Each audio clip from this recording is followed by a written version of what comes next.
There was that one place I always thought about, and I just wanted to be there with you. The place that no eye has ever seen, the place that no heart has ever perceived. I had a great feeling inside of me. Di sini saya akan menjelaskan sistem ekonomi Islam.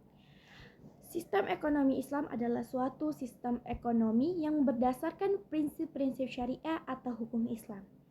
Sistem ini mengatur segala aspek kehidupan ekonomi umat Islam melalui produksi, distribusi, hingga konsumsi barang dan jasa, yang dengan tujuan mencapai keadilan dan kesejahteraan sosial. Kemudian, ada pun prinsip-prinsip dasar sistem ekonomi Islam. Yang pertama, Tauhid keesaan Allah, yang dimana semua aktivitas ekonomi harus bertujuan untuk memperoleh ridha Allah. Harta adalah amanah dari Allah yang harus dikelola dengan baik dan benar. Yang kedua, keadilan keseimbangan, yang pengelolaan harta harus dilakukan dengan adil dan seimbang. Tidak boleh ada eksploitasi dan penindasan dalam aktivitas ekonomi. Yang ketiga, maslahah atau disebut dengan kepentingan umum, yang beraktivitas ekonomi harus memberikan manfaat bagi masyarakat luas. Kepentingan individu tidak boleh mengorbankan kepentingan umum. Yang keempat, kerjasama dan solidaritas, yang mengutamakan kerjasama dan saling membantu dalam kegiatan ekonomi, yang berprinsip tercermin dalam konsep zakat, infak, dan sedekah. Yang kelima, larangan riba. Islam melarang praktik riba atau bunga karena dianggap merugikan dan tidak adil. Yang transaksi keuangannya harus berdasarkan prinsip bagi hasil atau profit sharing. Yang keenam, larangan gharar dan maisir. Islam melarang praktik gharar atau ketidakpastian dan maisir atau judi dalam transaksi ekonomi. Transaksi ini harus dilakukan dengan transparan dan jujur.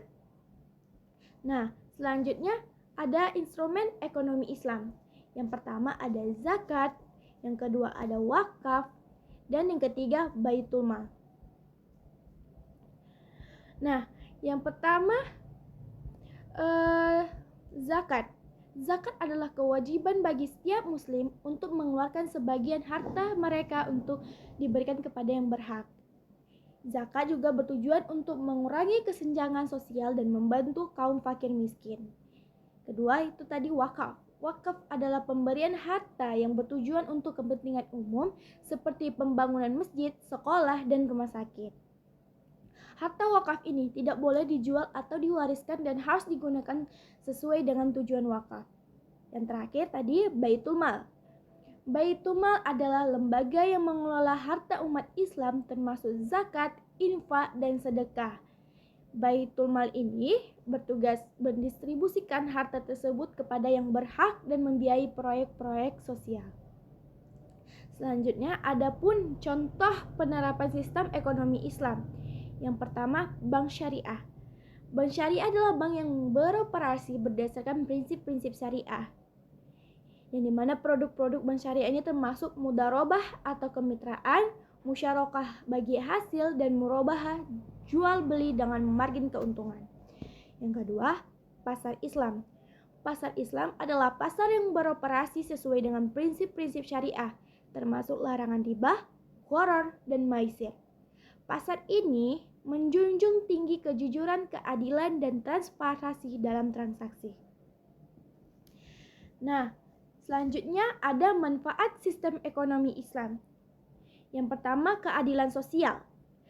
Sistem ekonomi Islam berusaha untuk mengurangi kesenjangan sosial dan ekonomi melalui mekanisme zakat, infak, dan sedekah.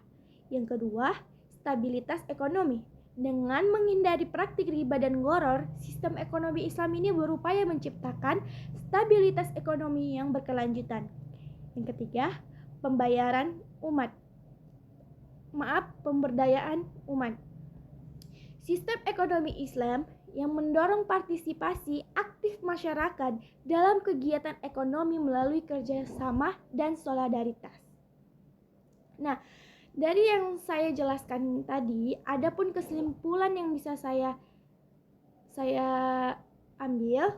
Baik, kesimpulannya, sistem ekonomi Islam menawarkan pendekatan yang unik dalam mengelola sumber daya dan aktivitas ekonomi dengan menekankan nilai-nilai keadilan, keseimbangan, dan kesejahteraan sosial. Dengan menerapkan prinsip-prinsip syariah, diharapkan sistem ini dapat mewujudkan masyarakat yang lebih adil dan sejahtera. Dengan penjelasan yang saya jelaskan ini, semoga bermanfaat. Bila ada kesalahan, saya mohon maaf. Wassalamualaikum warahmatullahi wabarakatuh.